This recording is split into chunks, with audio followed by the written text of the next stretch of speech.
Bonjour mesdames! Aujourd'hui, je vais vous présenter des moyens pour vous aider à optimiser votre santé globale. Et quand je parle de santé globale, ça englobe 4 volets de la santé. La santé physique, psychologique, émotionnelle et spirituelle. Je vais commencer d'abord par la santé psychologique.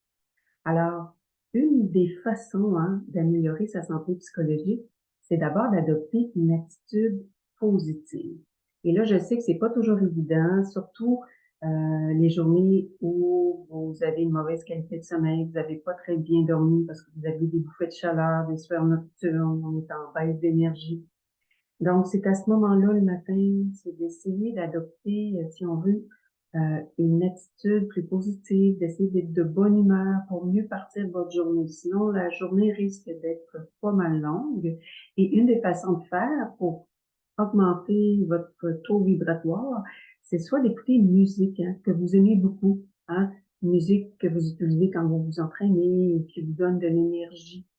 C'est hyper important, ou de même faire de la visualisation. Imaginez-vous en vacances, là, que vous vous sentez bien, en vous brossant les dents, peu importe. Donc, c'est de trouver votre propre façon à vous d'augmenter votre bonne humeur.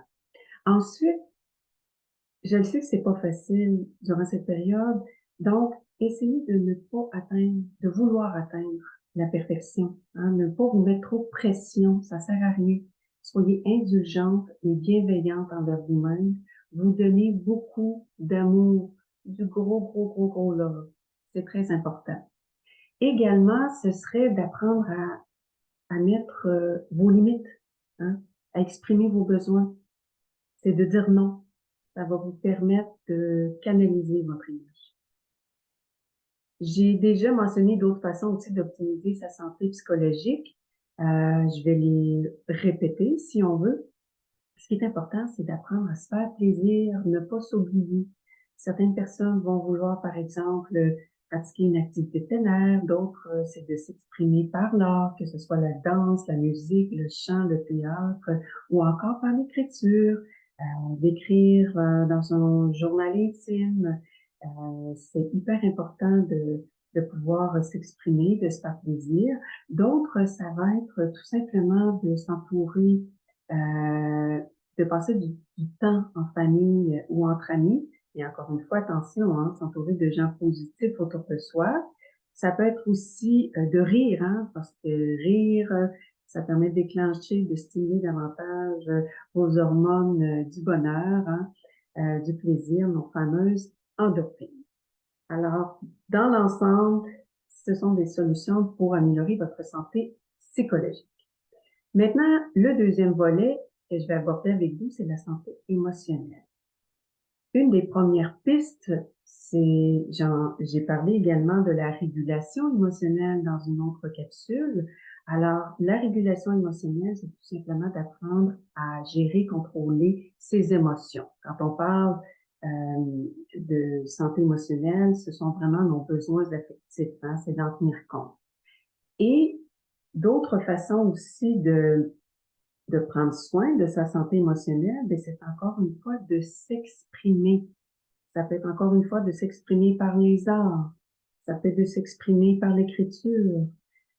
Prendre soin également de sa santé émotionnelle, c'est également de socialiser, encore une fois, ou encore de passer du temps avec ses proches.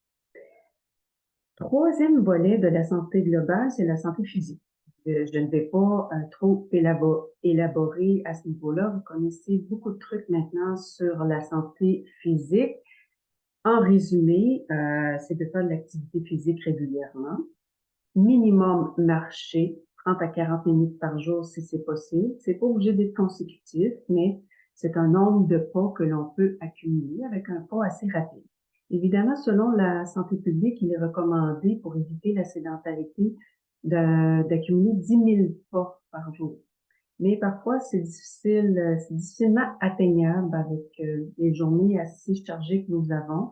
C'est comme marcher 1 heure et quart à chaque jour. C'est pas tout le monde qui a le temps de le faire.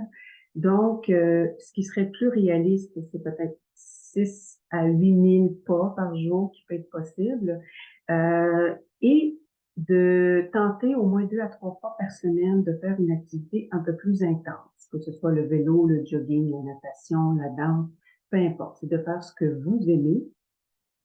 Et également, du point de vue de la santé physique, c'est d'adopter une saine alimentation.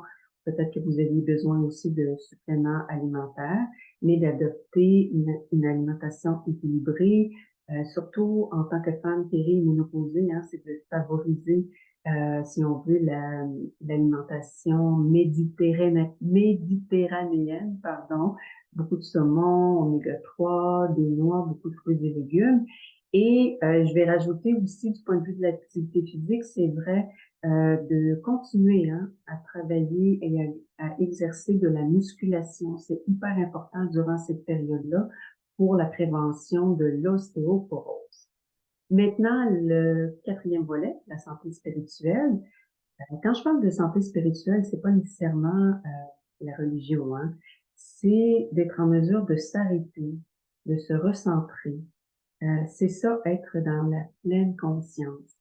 Il y a différentes façons d'arriver, hein. Certaines personnes vont pratiquer le yoga, d'autres, ça va être la méditation ou encore la visualisation ou tout simplement un remède naturel, un médicament naturel qui fonctionne beaucoup. En tout cas, moi, j'adore ce remède-là, c'est d'aller marcher en forêt, dans la nature ou encore relaxer sur le bord d'une rivière, par exemple.